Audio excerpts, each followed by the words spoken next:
¿Qué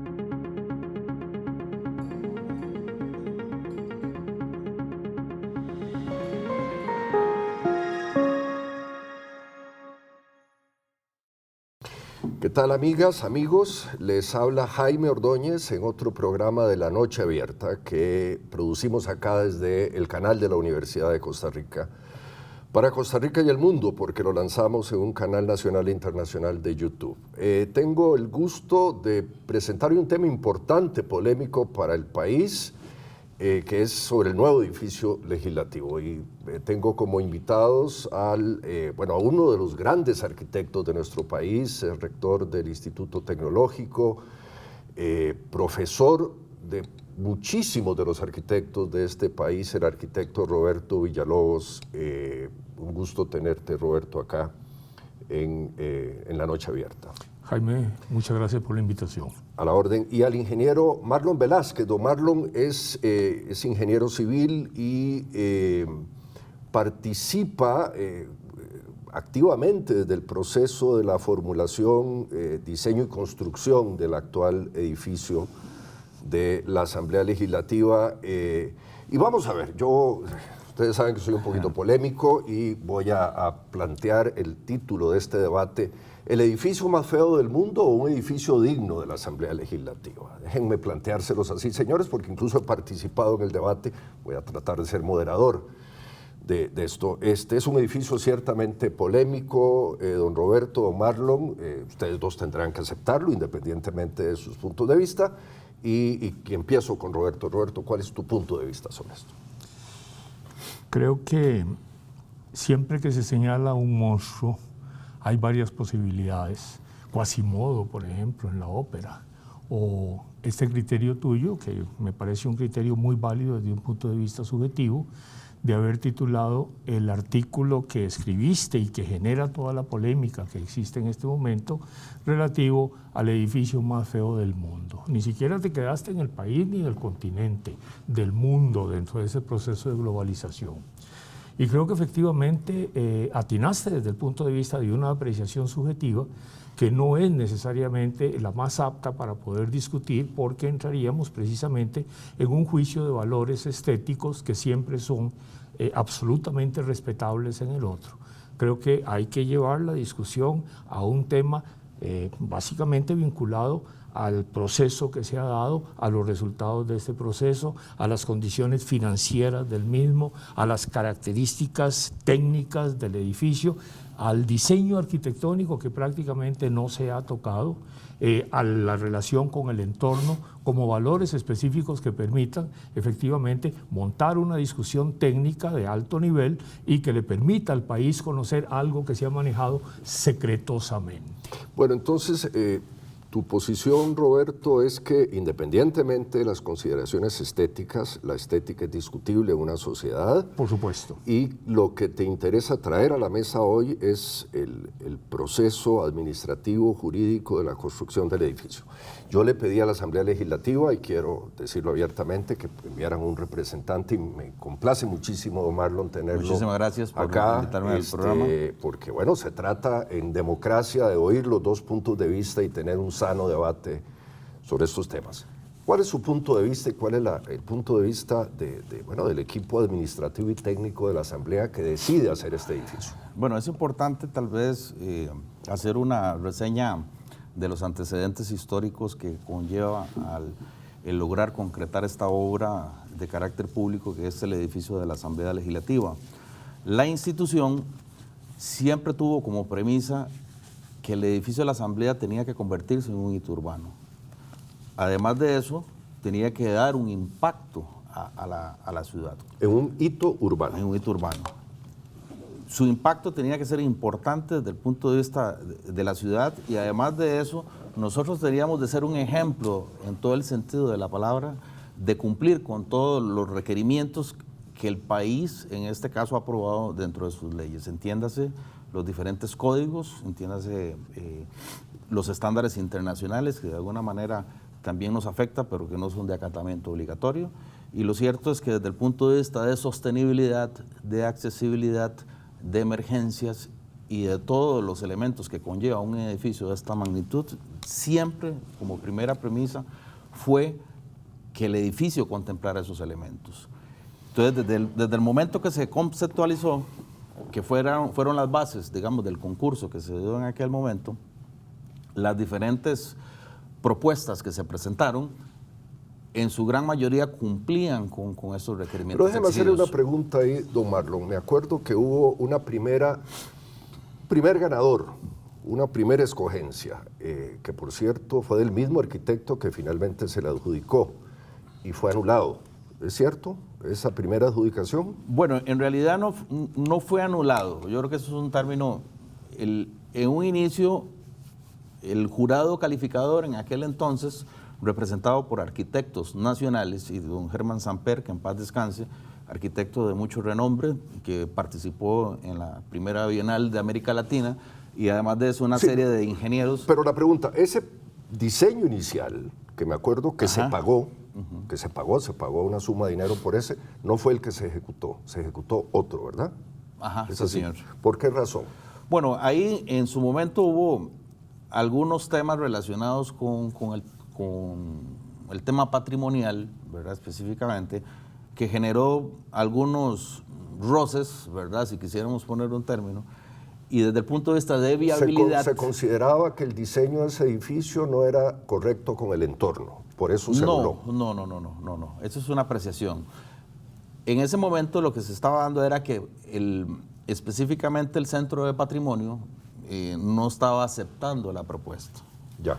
Entonces ya, ahí estábamos en un dilema de si la Asamblea hacía uso de su autonomía como en este caso un poder de la República, o procedía en este caso a asumir la posición de patrimonio. Al final la institución decidió, para tratar, porque lo que le interesaba era construir un edificio, ¿verdad?, con las características que el país necesita. Déjeme hacerle una pregunta acá, don Marlon. ¿Y ese primer diseño que no se construyó, se le pagó al arquitecto? Parcialmente se le pagó al ¿Qué arquitecto. monto se le pagó al arquitecto? Ahorita no recuerdo, pero las tasas están basadas en lo que establece el Colegio Federado de Ingenieros y Arquitectos. Y posteriormente se autorizó otro diseño al mismo arquitecto. Sí, era un tema de seguridad jurídica. Y se volvió a pagar por ese segundo diseño. Yo creo que eso es importante recalcarlo. Después de desarrollar un concurso donde participaron 20 consorcios aproximadamente, donde los consorcios hicieron un esfuerzo económico importante, donde desarrollaron maquetas, planos, donde hubo una serie de profesionales participando durante 2 o 3 meses. Lo cierto es que era muy mala señal para el país de un momento dado, después de haber pasado por un proceso que fue absolutamente transparente, decirle al arquitecto, usted ya no va y vamos a otro concurso. O sea, ¿cuál es la señal que le damos al país desde el punto de vista Pero es público y conocido, porque la información está en los medios de comunicación, que ese arquitecto que no se le acepta ese proyecto inicial, por las razones que usted nos explicó, se le pagó una suma muy importante de honorarios profesionales. Se le vuelve, perdóneme, disculpe, y se le vuelve a adjudicar nuevamente al mismo profesional y se le vuelve a pagar. Yo quisiera oír a don Roberto, porque estamos en este momento en el proceso de discusión administrativa. Yo quisiera tal vez para interrumpir... Discúlpeme un segundito, porque el tiempo es muy corto para alternar un poquito, Roberto. ¿Cuál es tu información sobre esto y tu punto de vista? Que efectivamente se ha manejado un discurso paralelo a lo que en realidad ha sucedido. Un hito urbano. Ese hito urbano fue cuestionado desde un primer momento por un regidor municipal, el señor Gustavo Martín, que solicitó un análisis técnico pericial de la relación del edificio con el entorno. Y se hizo todo un análisis sobre reglamentos, códigos, etcétera, probándose que efectivamente estos mencionados cumplimientos no existieron. El jurado, compuesto por las siguientes personas, y se los menciono, por Álvaro Rojas Quirós como presidente, por parte del país, por así decir, Fernando Ortiz Ramírez como vicepresidente, Edgar Martín Ovares, Carlos Álvarez Guzmán, Roberto Trejos Den, Tamara Becerra Cotí y Germán Samper. Ese fue el jurado inicial. El hecho de que este jurado estuviera integrado de esta manera fue cuestionado, y fue cuestionado inicialmente fundamentalmente por el gremio, que hizo ver las objeciones que ahí se tenían y que efectivamente fue a quien le tocó juzgar este inicial proyecto. El respeto a códigos de patrimonio, códigos de utilización en una zona, en un casco histórico del país, en el centro mismo de la ciudad, no obedecía a lo que en ese momento se aprobaba. Los consorcios fueron 21 los participantes. 21. Y en el primer momento de esos 21 quedaron eliminados 20 que cumplían efectivamente con una serie de condicionantes en la formulación del proyecto que no fueron tomados en cuenta. Y precisamente esta propuesta que había hecho irregularmente también uno de los consorcios, que estaba integrado por 2 arquitectas, y el arquitecto Rivas, a quien se le adjudicó finalmente, estaba en ese momento suspendido por el colegio y no se pusieron ninguna objeción en ese sentido. Permítame un minuto ambos acá. Entonces, recopilando lo que me han dicho don Roberto y don Marlon, vamos a ver, hubo un jurado. ¿Ese jurado fue escogido por la Asamblea Legislativa? No. ¿Por quién fue escogido? No. Fueron recomendaciones del Colegio Federado de Ingenieros y Arquitectos. Ajá. Además, creo que es importante, hubo una comisión paritaria conformada por diferentes especialistas del Colegio Federado de Ingenieros y Arquitectos, donde analizaron la propuesta como tal y dijeron que no había ningún problema. Pero ese jurado, perdón, don Marlon. Además de eso, el Colegio Federado de Ingenieros y Arquitectos aprobó los planos en todo su sentido. Lo que dice don Roberto es cierto, que en esa primera rueda de competencia de los 21 oferentes fueron eliminados 20 y solo uno sobrevivió. No, todos participaron en el concurso. No, en el concurso todos participaron. Todos participaron en el concurso. Pero en el momento de adjudicar ya había 20 eliminados, que llevó precisamente a juicios contenciosos administrativos en un caso que ahí andan simplemente también, como parte de este proceso tan respetuoso de códigos y de reglamentos que dicen haber tenido en este proceso. Pero tal vez una aclaración. Los procesos contenciosos no ha habido. Tan es así que nosotros estamos construyendo el edificio, no ha habido ningún problema. En la televisión... Nosotros hemos estado también ante la Contraloría General de la República y hemos salido bien con todo y no hemos tenido ningún... Don Marlon, don Roberto, en la televisión el tiempo se va muy rápido y tenemos que entrar a un receso. Ahora, después del receso, discutimos un poquito más los criterios administrativos, de dónde viene el dinero, cómo se está gastando el dinero y algo que... ¿Por dónde vamos en el gasto también? Y algo que a mí me interesa muchísimo, los criterios estéticos, si ese edificio tiene que ver con el entorno de San José. Volvemos con ustedes en La Noche Abierta en un minuto.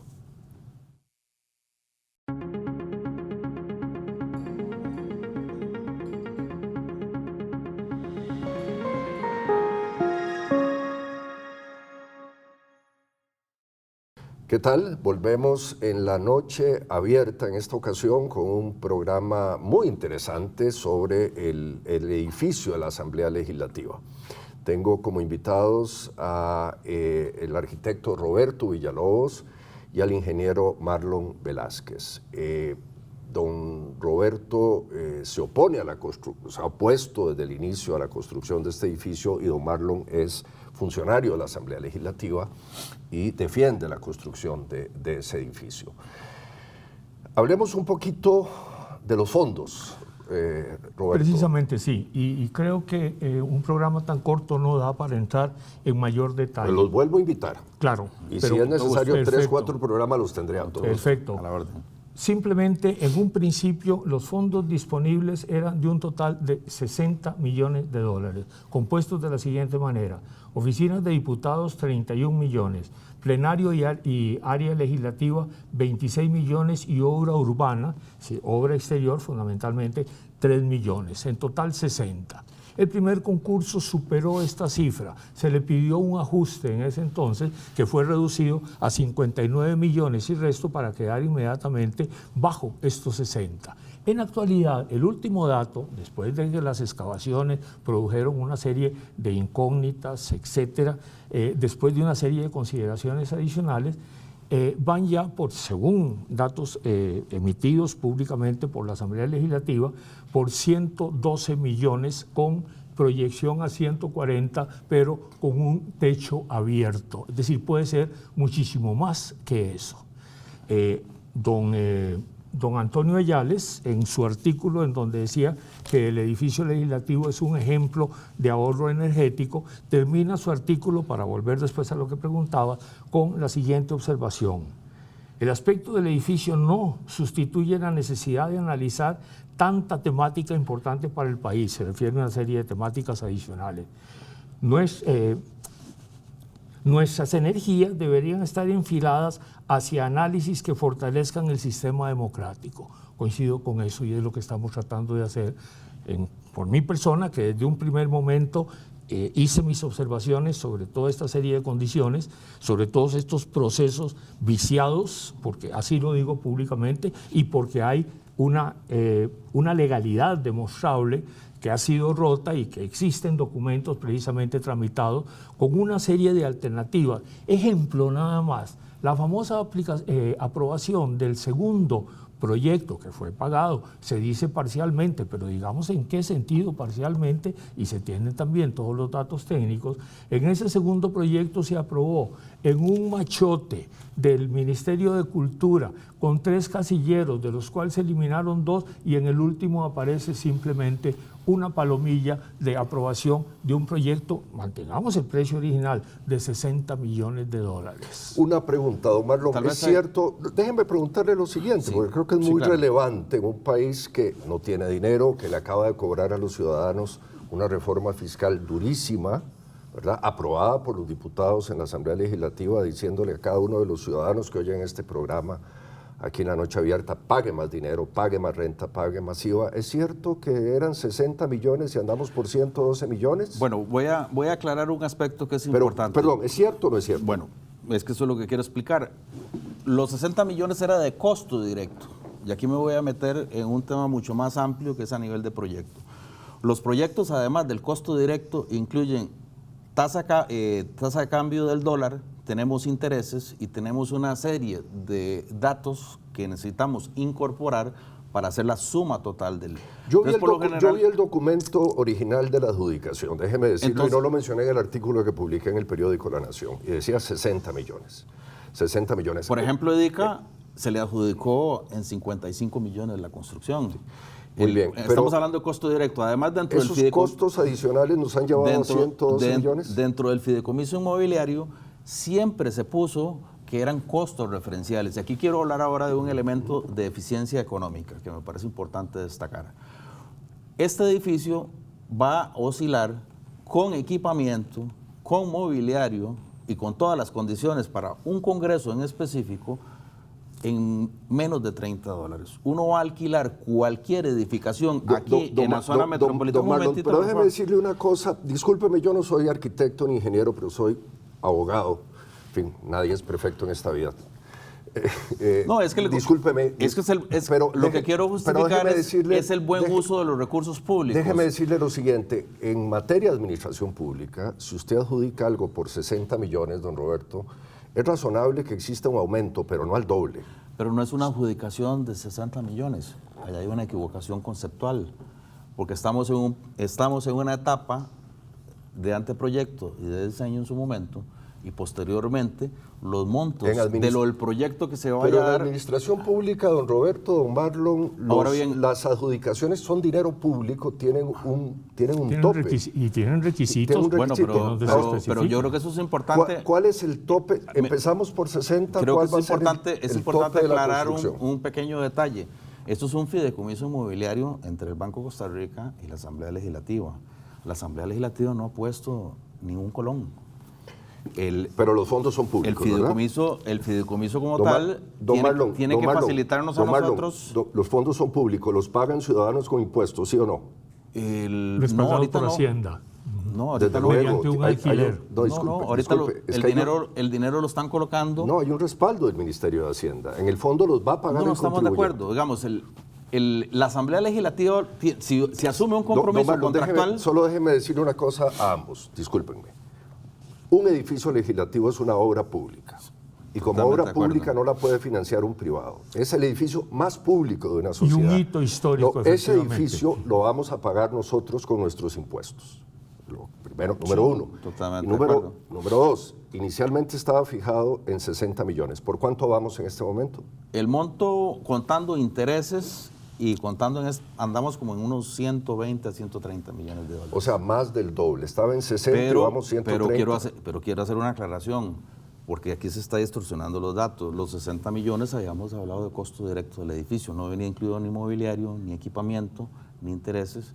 El costo total del proyecto, que así está establecido en el fideicomiso inmobiliario, lo dice muy claramente. Al final ese es un monto referencial que se utilizó para efectos de poder desarrollar todas las gestiones del proyecto. Yo creo que ahí es importante ¿Hay algún límite, dejar don eso. Ahorita el límite que tenemos son 86 mil millones, pero no vamos a gastar esos 86 mil millones, va a ser mucho menos, porque la tasa de cambio en una coyuntura donde estuvo como más o menos oscilando por encima de los 620 colones, se hicieron proyecciones hasta 700, pero probablemente vayamos a bajar sustancialmente. Hay algo que me preocupa legalmente, le digo, y es, tal y como usted me lo está describiendo, es un proyecto inicialmente fijado en 60 millones, que ha venido creciendo, es un fideicomiso abierto con el Banco de Costa Rica, que en el fondo pagamos nosotros. Cada uno de los televidentes de este programa lo estamos pagando con nuestros impuestos, y créame que todos pagamos bastantes impuestos. Pero aquí es brevísimo el tiempo. Yo creo que voy a tener que invitarlos a ambos, pero quiero preguntarles algo que para mí es esencial. De nuevo, yo no soy arquitecto, no soy ingeniero, pero bueno, como todos los ciudadanos de este país nos gusta ver cosas hermosas, armónicas, etc. Usted ya tiene su punto de vista, don Roberto también. La pregunta es muy simple. Ese edificio, don Roberto, don Marlon, empiezo con usted, don Marlon. Sí, señor. ¿Le parece a usted que empata con el resto del entorno, con el Palacio Bellavista, con el Museo Nacional, con la Casa Azul?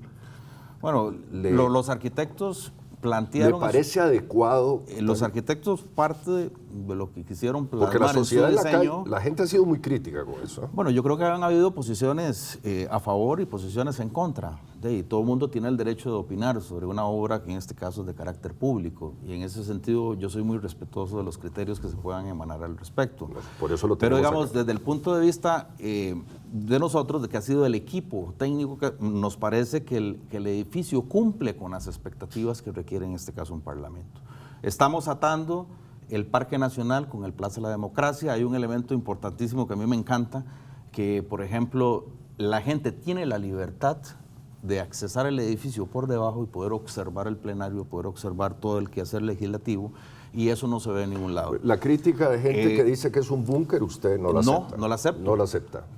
La gente se ha venido manifestando de que no tiene luz, de que es una zona donde va a haber un nivel de temperatura importante, y eso no es cierto. ¿No le parece que se ha un diseñado edificio... con los criterios de sostenibilidad en todo el sentido, certificados? Tenemos galardón de bandera azul ecológica, ¿verdad?, emitido en este caso por el Colegio Federado. Nos vamos a certificar RESET, y eso es un proceso que garantiza, y en este caso refleja, de que nosotros hemos estado Don Marlon, ¿a usted le sostenibilidad. gusta el edificio entonces? Sí, a mí me gusta, Don Roberto, señor. ¿Cuál es su Con ese opinión? criterio te resumo. No, me pronuncié efectivamente en aquel aspecto que se me consultó en su momento sobre relación del edificio con el entorno, sin tocar ninguno de los otros aspectos que cuestiono también y que cuestiono profundamente, y que además puedo demostrar como tal. Don Marlon acaba de decir que efectivamente es un edificio público. Pues qué dicha que hasta este momento, y gracias a su artículo, se empezó a hacer público, porque todo lo anterior ha sido manejado con una serie casi secreta, y sobre todo el segundo proyecto manejado con un profundo secreto por parte de la Asamblea Legislativa. Esto del manejo de fondos, por supuesto que tiene toda una serie de detalles por detrás que no han sido cumplidos. La misma Contraloría se sustrae porque dice que en un fideicomiso no es atinente la reglamentación vigente, pero cómo no, si son recursos públicos pagados mediante un alquiler a 20 años, según se consigna en documentos, y un alquiler suficientemente alto.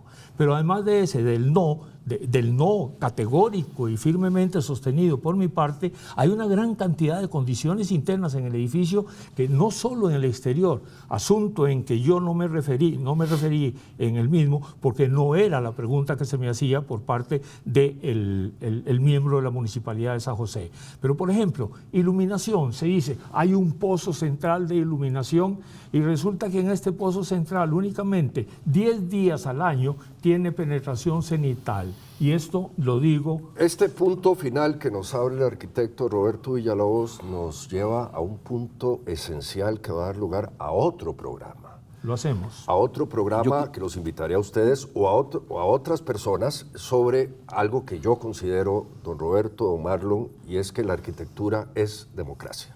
Es decir, la arquitectura representa una sociedad. Y lo que voy a invitarlos a discutir, se nos acabó el tiempo, es si efectivamente...